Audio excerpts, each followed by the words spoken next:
The Greco-Persian Wars were a series of conflicts between the Greeks and the Persians in the 5th and 4th centuries BC. The Battle of Marathon, which took place in 490 BC, was the first significant battle between the Greeks and the Persians, ending in the defeat of the Persians under the command of Darius. In this battle, the Athenian army achieved victory over the Persian invasion. The heroic deeds of the Greek army and navy were associated with figures such as Miltiades, Callimachus, and others. After the Battle of Marathon, the Greeks celebrated their victory and returned to Athens.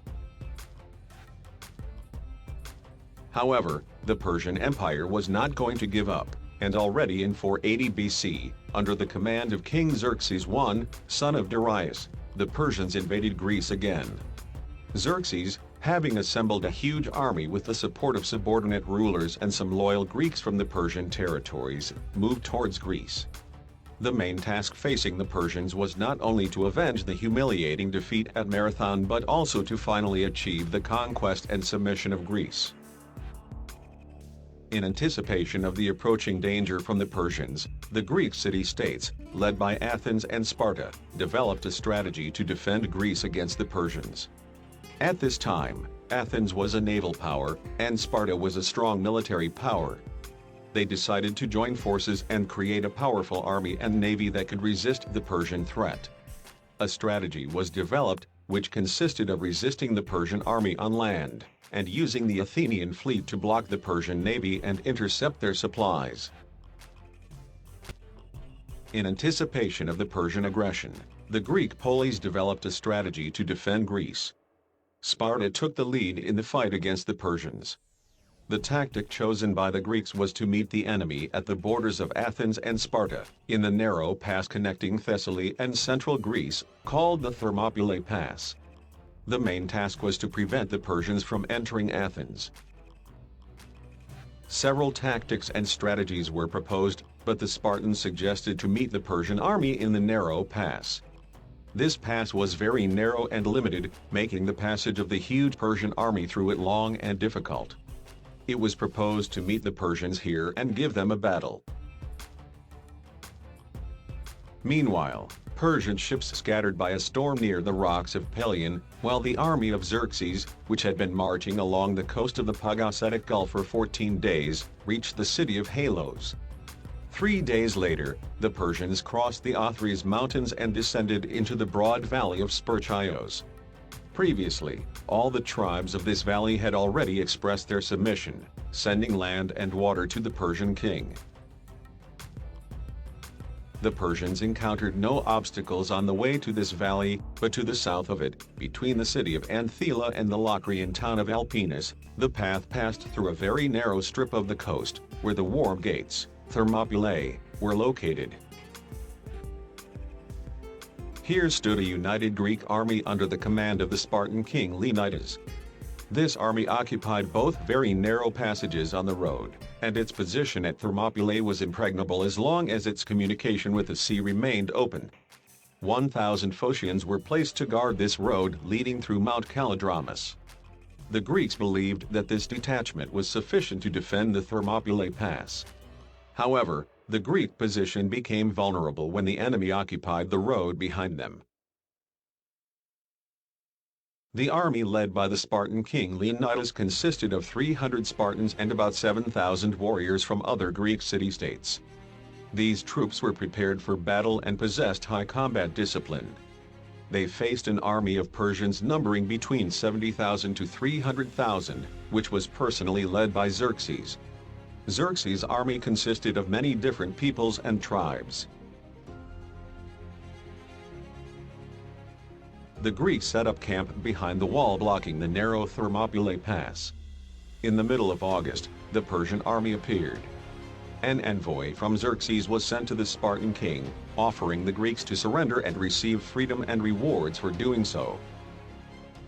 Xerxes' envoy said, "Xerxes orders everyone to lay down their weapons, leave intact, return to their native lands, and be allies of the Persians. To all Greeks who lay down their weapons, he will give larger and better lands than those they currently possess." But when Leonidas heard the envoy's orders to lay down their weapons, he replied, If we are to be allies of the king, we will be more useful if we keep our weapons. And if we are to wage war against him, we will fight for our freedom. It is better that we not surrender our weapons. As for the land he promises to give, the Greeks have learned from their fathers to acquire land not through cowardice but through valor. After negotiations, Xerxes expected the Spartans to withdraw from their positions, but when they did not, he ordered an attack.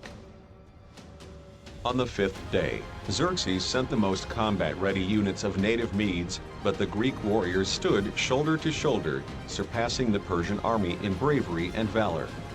Their bodies were protected by shields covering their bodies, and the attacking tribes were not prepared for battles in narrow spaces but were accustomed to fighting in open areas. In such a situation, the armies of the Medes and other tribes were shattered against the formation. The lightly armed Persian warriors, who lacked the same level of tactical training as the Greeks, could not break through the dense phalanx of Greeks who were sheltered behind a solid wall of large shields. Then, the Persian king threw his elite immortal guard into the attack, but they suffered the same fate as the Medes.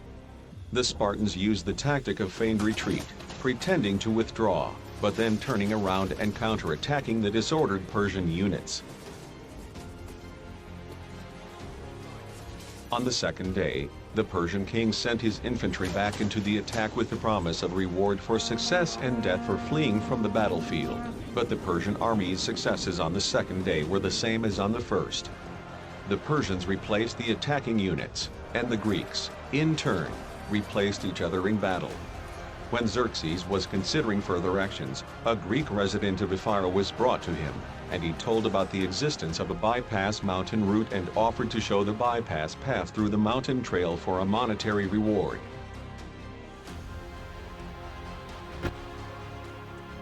That same evening, Xerxes sent a 20,000-strong army to bypass the Greeks. By the morning of the third day, the Phocians saw the Persians and quickly sent a messenger to the main camp.